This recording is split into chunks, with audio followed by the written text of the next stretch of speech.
This is just a presentation on what it is that the banks are looking for when you approach them for a loan. So I'm going to teach you how to put together a package and give you a little insight into what we are looking for. Of course, first we have to discuss what is happening in the current lending environment. Not a day goes by when you don't hear about what's happening in the economy today. And I'm sure you're all aware that things have gotten tight all around. There's less liquidity in the market, there are fewer lenders, and policies and procedures have definitely gotten tighter. Loans that we may have done last year are a little bit tougher to get done this year, and it's because banks are being very careful and doing a lot more due diligence, checking everything, including personal credit histories, etc. So what does it mean for you? Be prepared when you approach a loan officer. For your business, you should have, think about this for the future. The business is your baby. You know how you save money to send your baby to college? Save money for your business for the future. Companies that do well in this economy are the ones that have strong balance sheets and have a strong equity base. So instead of pulling all the money out of your company and putting it in your pocket, put some of it away for a rainy day and grow your equity base. I can't stress this more than any other thing here. Have reasonable expectations. If you get turned down at one bank, don't blast the whole industry. Go to another bank. The other thing that's not on here, and I encourage you to do, is make sure you have your partners in place. They're also very important. Number one being your accountant. Always have a good accountant who is responsive to your needs and acts as a trusted advisor to you. Your accountant, your lawyer, and your bank officer are the three partners that you should have in place. Okay? All right, next. The types of loans that you can get for your business are lines of credit, which are usually short-term in nature, about 1 year, and we review those every year. And what that means is you'll submit financial statements every year, and we will take a look, see how you're doing, and make a decision as to whether or not we're going to reapprove your loan for the following year. Short-term loans, lines of credit, are usually used for working capital purposes, which is really to bridge the gap between collection of accounts receivable and purchases of your inventory, or to make payroll, whatever it is type of business that you're in. It's your core working capital.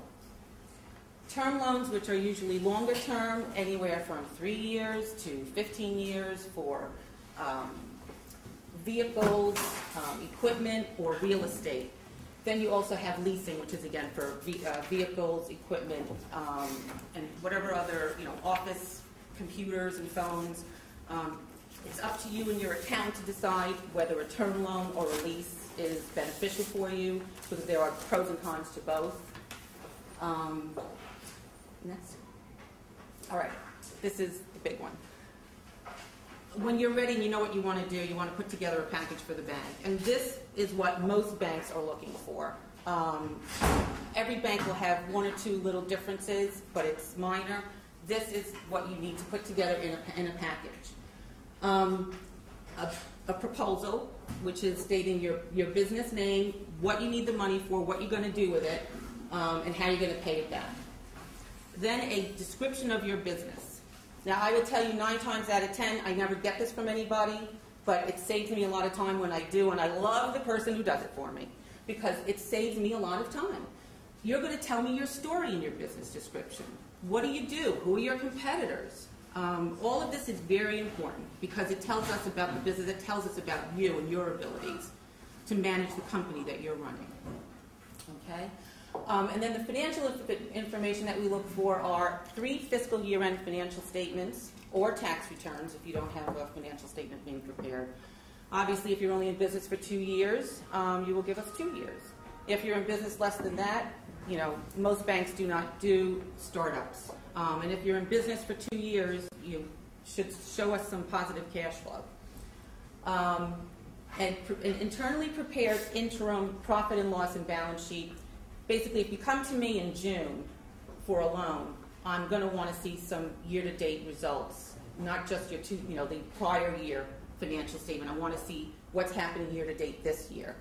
So we will accept management prepared. Not all banks will, but we will. Does your bank accept internally prepared? statements? Yeah. Depends on the size. Natalie's with Sovereign Bank, so, okay. A current account receivable aging and a current account payable aging. Receivable agings are very important, especially when you're looking for a line of credit. It must be aged to show us how long the invoices are out there. If it's current, 30, 60, 90 days, and anything over that. Banks find this to be very good information. We can see whether or not your customers are paying you, how much you're not collecting, how much you're actually supporting, and it's a very important piece of information. We will not look at a line of credit without it. Same thing with the payable aging. How much do you owe? We'd like to know that. Are you paying your vendors? That's important. A personal financial statement on the owners.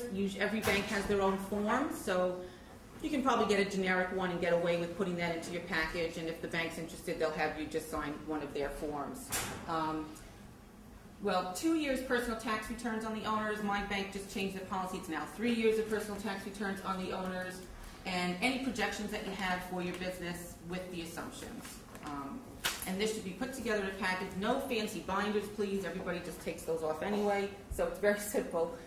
Just slap it together and have a chat with your loan officer. Really, the relationship you have with your loan officer is important. I'll get into more of that later, but next.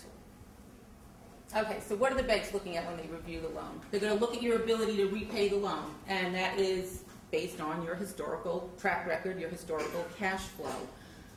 And I'll give you a little definition of what that means in a minute. They will also, as I mentioned earlier, they will look at your credit report, both personally and for the business. Both are very important because how you treat your personal affairs is also how you will treat your business affairs. Okay? Next. Okay. If you're an existing customer with the bank, they will look at your existing track record. Have you been making your payments on time? Have you lived up to the terms in the agreement that you signed on for?